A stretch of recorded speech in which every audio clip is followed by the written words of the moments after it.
Allah Ta'ala nak beritahu kamu satu perkara. Apa dia? Bismillahirrahmanirrahim. Wadduha wal laili idza saja ma wadda'aka rabbuka wa ma qala.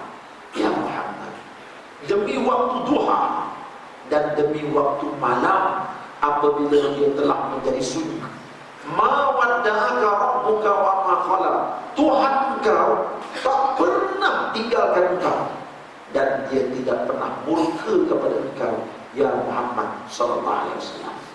Bila Nabi dengar macam tu je, berseri semula mukanya.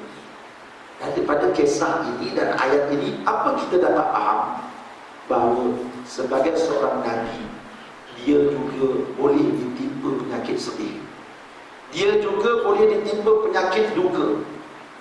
Sebab itu Nabi boleh ajar kita satu doa. Kalau dia tak reti bersedih, dia tak mungkin boleh ajar kita doa. Apa doa dia? Allahumma inni a'udzubika minal hammi wal hazan. Ya Allah, lindungilah aku daripada sedih, kedukecitaan dan kemurungan. Sebab bila murung, bila sedih, habis dah. Ya, jadi maknanya pada diri Nabi memang ada sifat sedih. Kita kena akui. Ya, kadang-kadang kita ni terlampau nak agungkan Nabi kita. Tak ada lah, Nabi kita mana ada sedih. Dia mesti boleh motivate diri dia punya lah. Jangan kita begitu, kita cakap ikut fakta. Ya, kita nak angkat dia tinggi pun kena ikut fakta, jangan membabi buta. Bila Allah kata dia boleh bersedih, kita kata dia bersedih. Cumanya bila Nabi bersedih, dia tahu macam mana nak menangani kesedihan tersebut. Kadang-kadang kita ni sedih juga, tak reti je nak buat ni. Lama-lama mula merapu, terjun bangunan. Nabi tidak begitu. Walaupun dia bersedih, daripada kesedihan itu dia jadikan sebagai satu tenaga untuk dia maju lebih ke depan. Baik, satu perkara dah selesai, bahawa Nabi kita, dia boleh ditimpa sifat sedih. Dan Nabi kita juga, dia boleh ditimpa sifat gembira. Berapa banyak kita tengok Nabi kita gembira. Ya, gembira Nabi kita. Sampai orang kata, buka mulutnya sampai nampak gigi geraham dia bila dia ketawa. Sebab dia seorang manusia. Bila sampai perkara-perkara yang indah, ya, maka dia akan ketawa, dia akan gembira.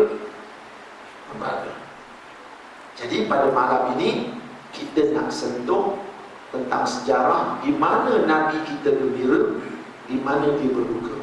Ada banyak tempat Nabi kita gembira dan berduka.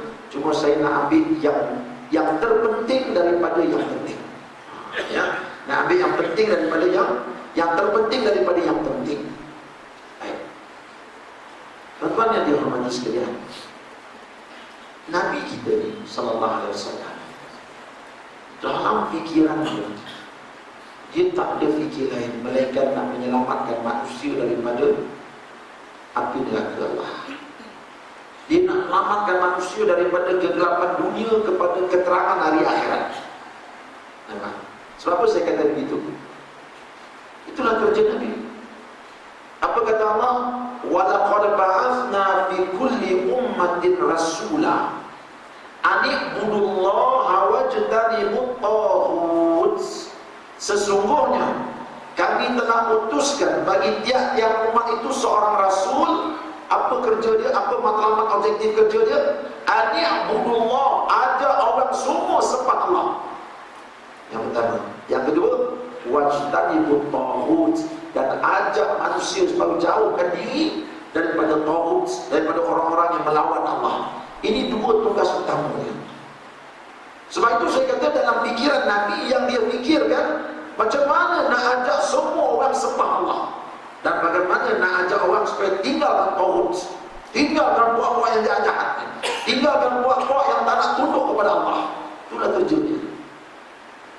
Jadi apabila kerja ini tidak tertunai, Nabi kita dia akan bersedih. Cuba tuan-tuan tengok ketika kematian Abu Talib.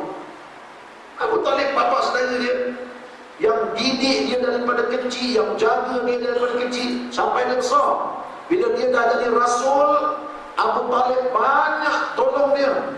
Tiba-tiba Abu Talib mati dalam keadaan tak sempat mengucap 2 kalimat syahadat. Apa jadi pada Nabi? Sedih. Sebab apa dia sedih? Sebab ni ada satu benda dalam otak dia, aku kerja, aku selamatkan orang daripada api neraka Allah. Ini pak saudara aku ni mati kafir, maka dia akan kesanalah ke api neraka Allah. Sebab itu dia berduka. Jadi tuan-tuan, kedukaan Nabi bukan bila dia kehilangan harta benda.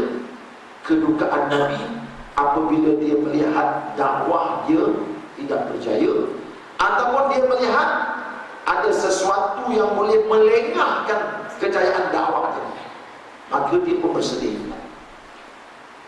Nampak tak? Tuan-tuan, so Nabi kita ni bila dia tengok dakwah dia mendapat tentangan, orang ramai menentang, ya, sedihnya. Tuan-tuan, pada saya, ya, kesedihan Nabi ni tuan-tuan ialah apabila dia melihat manusia masih lagi enggan untuk tunduk kepada Allah. Sedih dia. Sedih bila dia tak dapat selamatkan manusia daripada api neraka Allah. Gembira dia bila dia tengok orang ini beriman kepada Allah, orang ini selamat daripada menyembah syaitan dan sebagainya. Gembira dia. Itu pokok utama kegembiraan dan kedukaan Nabi. Ya, itu kegembiraan dia, itu kedukaan dia. Sebab itu tuan-tuan, kita dapat melihat Nabi SAW berusaha sedaya upaya untuk menjayakan dakwahnya. Dia usaha habis.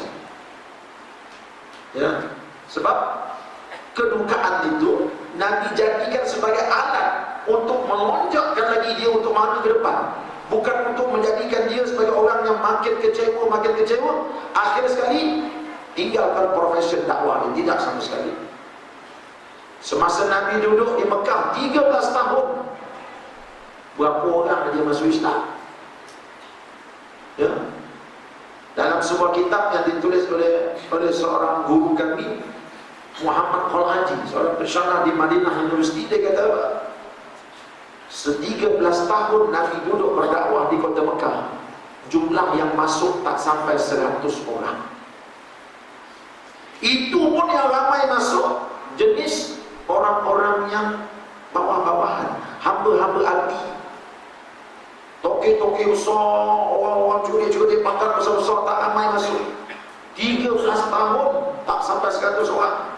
Sebab apa dia berani kata tak sampai 100 orang? Sebab ketika berlakunya perang Badar, jumlah tentera Islam adalah 313 orang. Itu dah campur dengan orang Madinah. Ya, jadi sebab itu dia kata tak sampai 100 orang masuk Islam. Kita bayangkan betapa sedihnya tadi. Kita lihat bagaimana dia melihat para sahabat itu bila masuk Islam, mereka dibunuh, dibutakan matanya. Ya, berbagai-bagai penyiksaan yang dibuat oleh Quraisy. Adakah itu tidak mengundang kesedihan dia? Pasti mengundang kesedihan dia. Tetapi kesedihan itu menyebabkan Nabi berfikir, macam mana nak menjayakan dakwah dia, bagaimana umat Islam boleh terkeluar daripada segala kesusahan ini, bagaimana Islam itu akhir sekali boleh didaulatkan. Ini yang Nabi fikir. Kedukaan yang menjana kekuatan dia untuk terus berjihad.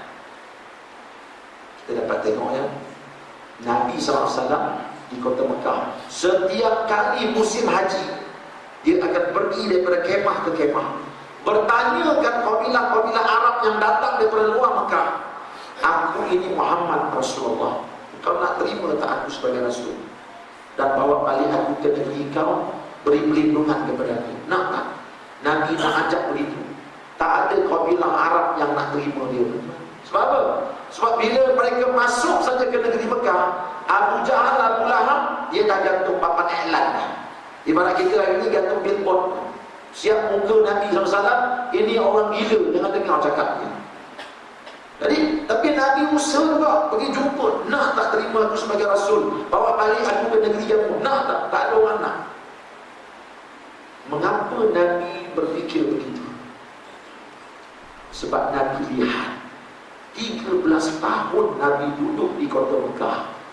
Dakwah ada, tetapi kuasa tidak ada. Tak ada power. Nabi kita ni kalau dia berdakwah, dia adalah orang yang paling hikmah. Tak ada orang yang lebih hikmah melainkan Nabi SAW berdakwah. Itu pun tak sampai 100 orang masuk Islam. Masuk kena bunuh, masuk kena macam-macam kena. Nabi melihat, aku berdakwah begini, sembahyang berdana nyongok-nyongok atas bukit, nak iklankan betul-betul tak boleh. Sebab apa? Sebab dia memikirkan bahawa dia berdakwah tanpa kuasa. Tak ada kuasa. Islam ini tuan-tuan, tanpa kuasa dia tak ke mana. Walaupun kita di Islam ini satu produk yang datang daripada Allah, tapi kalau tanpa kuasa dia tak ke mana. Carilah. Saya dah jumpa ramai orang-orang Islam yang hilang kuasa, akhir sekali hidup terhina. Cuba tengok umat Islam di Samarkand, umat Islam di Bukhara, umat Islam di Yugoslavia, umat Islam di negara-negara bekas jajahan komunis Soviet Union. Apa jadi pada mereka? Dulu negara mereka tempat orang belajar ilmu hadis. Imam Bukhari situlah kuburnya, Imam Muslim situlah kuburnya. Tapi bila komunis tawan mereka, orang Islam hilang kuasa, masjid ditutup, habis semua. Nak mengaji Islam tak boleh, Quran tak boleh baca. Akhir sekali identiti Islam pun hilang. Usahakan syiar Islam, usahakan masjid ditutup, tengok orang Islam pun tengok dah tak ada lagi Islaman, dah habis semua. Tengok bila orang Islam tak ada kuasa. Kita dekat sini bulan-bulan korban kita boleh sembelih lembu, gantung dekat depan masjid, banner besar-besar, 7 bahagian, 1 bahagian 450. Siapa nak korban lembu sila datang. Ramai orang datang. Alhamdulillah.